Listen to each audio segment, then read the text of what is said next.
Hello everyone, আসসালামু আলাইকুম। কেমন আছেন সবাই? আমার নতুন আরেকটা ব্লগে আপনাদের সবাইকে জানাই স্বাগতম। আজকের ব্লগটা শুরু করলাম বিয়ে বাড়ির খাবার টেবিল থেকে। গাইস, আমরা এখন বিয়ে বাড়িতে পোলাও আর রোস্ট খাচ্ছি। আর গাইস, আমি কিন্তু আমার আব্বা এবং আমার চাচাদের সাথে খাইতে বসছি। এই টেবিলে কিন্তু মেয়ে মানুষ বলতে আমি একাই ছিলাম। যাই হোক, আমার কিন্তু এই টেবিলে খেতে বসে একদমই খারাপ লাগে নাই, বরং ভালোই লেগেছে। বাপ চাচাদের সাথে একসাথে খাওয়ার সৌভাগ্য হয়েছে আমার। এটা ভেবে খুব ভালো লাগলো, সুন্দর একটা মুহূর্ত স্মৃতি করে রাখতে পারলাম। আর গাইস, আমার বোনের কথা কি বলবো, সারাদিনই মোবাইল নিয়ে থাকে আর কি ভিডিও করন যাবো সেই ধান্দাই থাকে। বাসার গড্ডা পর্যন্ত ভিডিও করা বাদ দেয় নাই। তারপর আমার বোনরে দেখে আমার মাথাটাও খুইলা গেল। ভাবলাম আমি কেন বসে আছি, আমি কেন ভিডিও করতেছি না। তারপর ওর দেখা দেখি আমিও একটু ভিডিও করে নিলাম। তারপর গাইস, আমার বোন তো জানেই না যে আমি ওর ভিডিও করতেছি। দেখার পরে কি অবাকটা হইলো দেখেন। তারপরে বিয়ে বাড়ির খাওয়া দাওয়া শেষ করে সবাই একটু বসে বসে রেস্ট করতেছিল, সেখানে আমি একটু ভিডিও করে নিলাম। আর গাইস, গ্রামের বাড়িতে ব্লগ বা ভিডিও করে কোনো শান্তি নাই। যেখানে ক্যামেরা ধরি সেখানে সবাই খালি হাত দিয়ে মুখ আটকায় রাখে।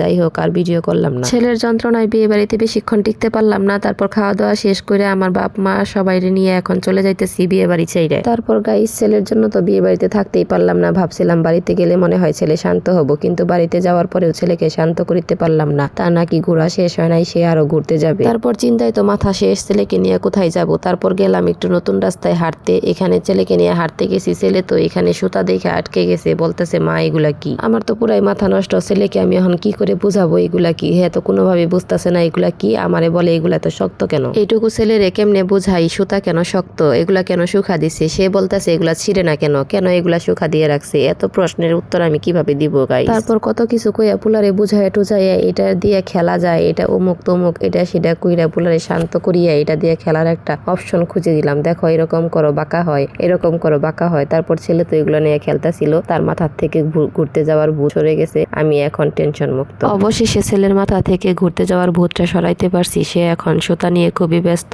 এগুলা দিয়ে সে এখন মজা করে খেলতেছে। আমার ছেলের মতো মাথা নষ্ট ছেলে কার আছে অবশ্যই কমেন্ট করে জানাবেন। ওর মাথা নষ্ট হইলে বাড়ির প্রত্যেকটা মানুষকে কঠোর পরিশ্রম করে ওর মাথাটা ঠান্ডা করতে হয়। ওর নানার বাড়িতে আসলে ওর আবদার যেন আরো বেশি বেড়ে যায়। সবাই এত বেশি আদর করে, সেই জন্য নানান ধরনের বায়না করতেই থাকে।